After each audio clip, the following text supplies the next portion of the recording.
Hey everybody, welcome back to another vlog post. I'm wrapping up the Twilight Zone memory series. This is part 3. Part 1 I talked about my love for the original series, which is my all-time favorite TV show. Part 2 I talked about briefly talked about the movie in the 1980s and then the 80s revival series and the series that came out around 2000. This video I'm going to be wrapping everything up by talking about a show that came out after the original Twilight Zone, done by Rod Serling, called The Night Gallery, which really wasn't as popular, but it was still pretty good in its own right. I'm going to touch briefly on the remake series of The Twilight Zone, which is out now on the CBS All Access app.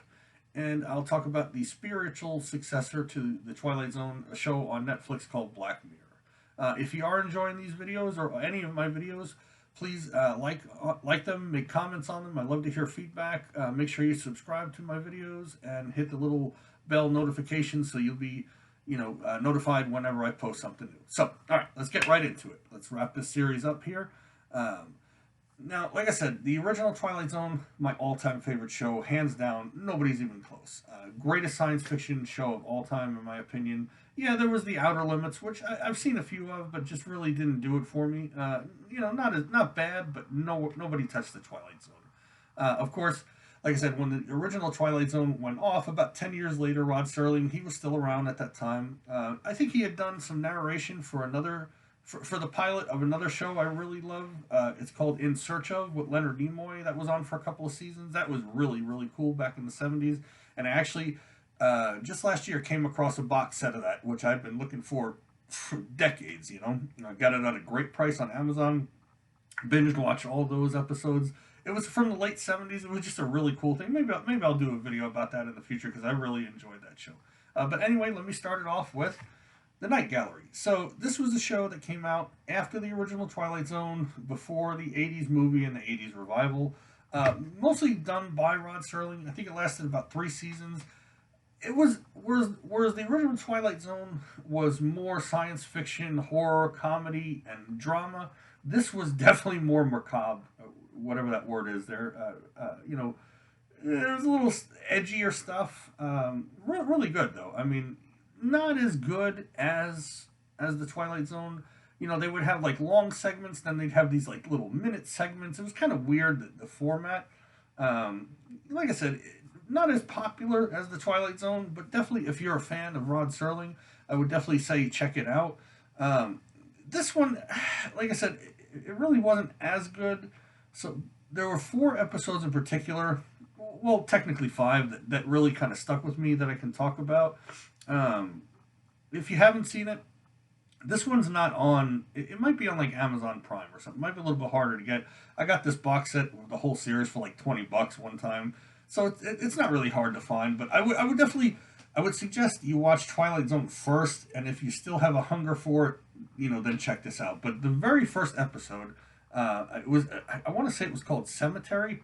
It had Roddy McDowall, famous for the Planet of the Apes character, and I can't think of that other guy's name. He's another famous, well-known actor. Roddy McDowall's like the relative of somebody that passes away. This rich guy, whatever, and they have to bury him out in the yard, whatever. Uh, and the other actor, drawing a complete blank. Damn it! Drawing a complete blank.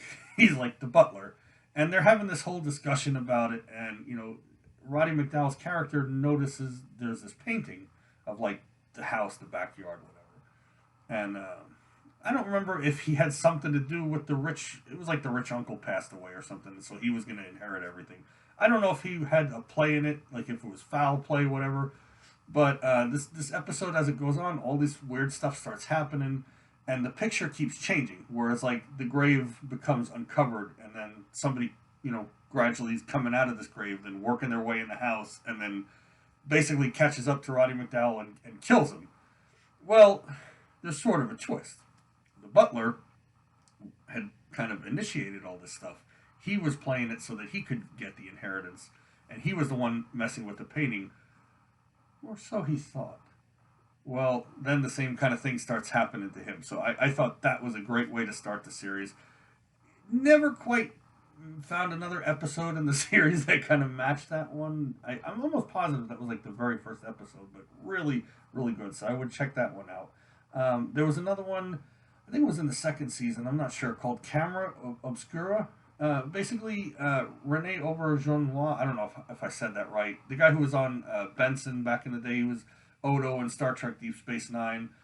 Great actor. He's been in movies like The Patriot. He passed away a little while ago. I don't know how he was as a person, but actor he was a great actor. Played all these different characters. And he's sort of like a tax collector, repo man, something son of a bitch that works at the bank, whatever. And he's going to be shutting down this like camera shop or some variety store something, and this old guy's kind of resistant to him, and Odo, I call let's for the argument Odo, because I don't know if I'm saying his name right. He's got this reputation of closing down people and taking them for everything they got, irrelevant what their situation was. He doesn't care. He gets the money. He doesn't care if you lose your life's work, whatever. Well, this guy knows that the end is kind of approaching, but he's working on this telescope thing. And he's like, just give me a little more time, give me another couple of hours, whatever. And so Odo is, he's fighting him, he's looking around the store, whatever. Anyway, finally the old guy's kind of like, okay, I'm done. I know you're getting ready to repossess everything now, whatever. Just come take a look at this cool little thing I built. And as Odo's looking in it, it's like this sort of like an old Western town thing. And in there are sort of like the spirits of all the people that whose lives he destroyed, and it like transports him there, so they like hunt him down and kill him. Sort of that was kind of cool. There was one that was called Caterpillar, and it was sort of set in like the Borneo, the jungle, something like that. I don't remember if the guy was like a doctor or something, but his wife was cheating on him or something. So he somehow talks to like one of the natives about this killer caterpillar. They put it in the guy's ear, and and it'll lay these eggs, and he'll have like the most excruciating death humanly possible. So he tries to kill whoever the wife is cheating with, and it ends up backfiring, and he gets it in his ear, which was kind of cool. The last episode I'm going to talk about before we move on, I cannot remember this actress's name, and I don't look. 99.9% of actresses, I don't like them. I respect their work sometimes, but as people, I don't like to be preached to by hypocrites. So anyway, we'll move on past that. But there's this one. I want to say her name was like Joanne Petit, something like that. This was the most beautiful actress I've ever seen in my life. Just a blonde, and there's something about her eyes. I think she's an English actress, from the '60s and '70s or whatever. And she was in 2 episodes of the series. I can't remember the plot of the first one, but it's just like you just mesmerized by the beauty of this woman. Like there's something just sultry and just hypnotic about her eyes and her look. She's gorgeous. But I do remember the second episode. I think it was called "Girl with the Hungry Eyes," where there was like a photographer that was trying to do a shoot for her, and he sort of falls in love with her, and she's got a habit of like falling in love with men, and she's sort of like this vampire type creature, but like her glowing eyes and everything. Great episode, but I mean, this woman was just like stunningly beautiful. Like that would be like one of my celebrity crush if I actually had celebrity crushes or gave a crap about celebrities. But okay, anyway, so a Night Gallery, like I said, 3 seasons or so. Decent episodes in there. Funny little sort of weird skits in between the episodes. Like the format was all off. Be like one episode might be like 4 different things. One might be 2. One might be 1. Anyway, okay. So then I heard a couple of years ago that they were trying to remake the Twilight Zone, and then last year on the CBS All Access when that launched, that was one of the first original shows that went. Being a lifelong fan of the Twilight Zone, I watched it. I wanted it to be good. I found it very. I don't like to talk about politics or ideology or any of those topics. Not that I don't have feelings about them, but I don't like talking about them because these are the things that divide us and put us at each other's throat. It was very preachy, like insanely over the top, ideological preachy. I tried. It took me like 5 or 6 times to get through the series because I would watch an episode and it would just be so much I'd have to turn it off. I was like, I can't take this. I can't do it. There were a few good episodes that were sort of remakes of earlier episodes in the the original series, the '80s, the 2000s. But it was so preachy, like everything is nowadays. There's a reason I don't really watch modern TV shows and not as many modern movies. I watch older stuff where it was just like just entertain me. Okay, you watch movies, you watch TV shows, you play video games, you listen to music to escape reality. You don't need to have it all encompassing 24 hours a day, 7 days a week, preach down my throat. You can have your opinion, great. I respect that. I don't have to like your opinion. I just have to respect your right to one, and vice versa. You have to respect my right to one. You don't have to like mine. But when it gets to be so heavy handed, I had to walk away. Like they came out with a second season, I just couldn't do it. I mean, it wasn't that the episodes were bad or they were poorly written. It was just so over the top with the preachiness and the ideology that I just was like, hands off. So that being said, I might go back and check it out one day. I didn't hate it. It wasn't terrible. It was just way over the top. So anyway, um, before that, about a year before that, we had gotten into Netflix, and I don't remember who suggested it, but somebody said to me that Black Mirror is this British show, and it's sort of like the British version of the Twilight Zone, like an homage to the Twilight Zone, like a reimagining ish. Hey, anything like that, I'm there, dude. Okay, so overall, the series is amazing. Now, with a lot of, if you're not familiar with British shows, they call them series. They're a lot shorter. It's not like the ones I've seen. They might do, in this particular case, there's like 4 episodes a season or 6 episodes a season, or it's not like 20, 30 like we do here in America. Not everything, but a lot of the shows I've watched from across the pond are like that. Anyway, I want to say there's like 3, 4 episodes a season, like an hour long ish, but really good. Now the thing is, the first episode. Okay, I have to warn you. If you're gonna watch this, if you have any ounce of faith in what I'm telling you that this stuff is good, or you have any interest in it, if you've heard about it yourself, if you trust my viewpoints, be prepared. The first episode of the series is going to be extremely difficult to watch because of the subject matter. I don't want to go into detail about it. I'm just going to say, if you want, you can skip the first episode. If you have a strong stomach, watch it. If not, if you're squeamish, not bloody. It's not bloody. It's not gory. It's not horror. It's just very disturbing. Um, I see they were going for the shock value, and they nailed it. So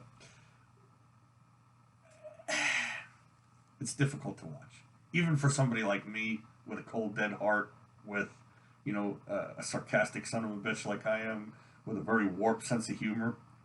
It was difficult for me to watch. That being said, if you get through that or you skip it entirely, you're fine. What the entire series of Black Mirror is about is something that I lament about, something I muse about all the time, something I think about all the time, something I've talked about for several years now, something I've written about in length on my Facebook page. It's about the encroachment of technology in our society. So every story is kind of sci-fi, horror-esque related, but every single story, the main focus somehow, some way, is on technology and the effects of technology on human life. I've often said, long before Black Mirror came along, long before the show came out, that technology is good in a lot of ways. It is. It's connected us. It's I don't want to be living in ancient times. I like living in the era that I'm in, where I have air conditioning, refrigeration, modern medicine, cable TV, internet. I often wonder if I would have done better in the past with the mentality I have, but I definitely don't regret living in a technological age. However, that being said, technology also can be used for evil, even though a lot of people kind of refuse to see that, or they're very naive, or they don't think that people are that sinister. They think that other people are making it up, and they just can't contemplate that evil can come about from the use of technology. This show is a great example of that. Like I say all the time, technology is great in some regards, but in other regards, it has pushed us even further and further away as people, as a society, community. You see, humans, we're basically animals that wear clothes. Okay, maybe we're a little more advanced than some other creatures, but we're basically animals, okay? We are communal animals. And if you see the state of our world today, and you see the state of our country, you see we are not united. And a lot of that stems from technology. I'm not going to get preachy myself because I was just complaining about Twilight Zone being preachy. So we're going to skip that. We're going to go beyond that. Like I said, every single episode deals with some form of technology. I don't want to say run amok, but affecting people's lives and the fallout of technology. Now, one thing I really like about the show is if you pay attention, you will see a consistent pattern through the length of the series. Like I said, there's really not a lot of episodes. I want to say it was like 3 episodes, then 4 episodes, then 3 episodes, then 4, whatever. Not a whole lot of episodes. The first 4 seasons were British made, probably a little bit better than when the American side took over. I think I'm missing the last episode of the American series, and they made this interactive movie, which sounds really cool, where you kind of decide, how it plays out. I think we started and we never had a chance to finish, but it's a really good series. It is sort of Twilight Zone-esque if Twilight Zone had only been science fiction. I would recommend checking it out if you want to binge it. I mean, it's a great series. It's just very different. it's if you go in expecting it to be Twilight Zone, no, it's an homage, a tribute, but to the very darker corners of the Twilight Zone. It's a great series. Look, I loved it. Other than that first episode, there was some really great episodes in there. There was one sort of about time travel. There's one about futuristic wars. I mean, there's like a Star Trek one. That's probably my favorite one. I can't remember what it was called, but it was sort of like a Star Trek one. It's all sort of intertwined. Like the writers for the series are really, really good. I don't want to spoil it because that's something that's more recently on. Whereas, if I'm talking about the Twilight Zone and Night Gallery, this is stuff from 40, 50 years ago. Most people have probably seen it. Whereas Black Mirror, a lot of people haven't seen it. Okay, like I said, check it out. I have certain friends I know will not be able to get through that first episode. You can skip past it. It's an anthology series, so it's not like you have to see that first episode. They all kind of blend in, and something has something to... I apologize. Sorry, guys. They all kind of blend in with each other-ish, but it's not like, a drama where you have to kind of follow along and you have to have seen an old episode to understand what's going on.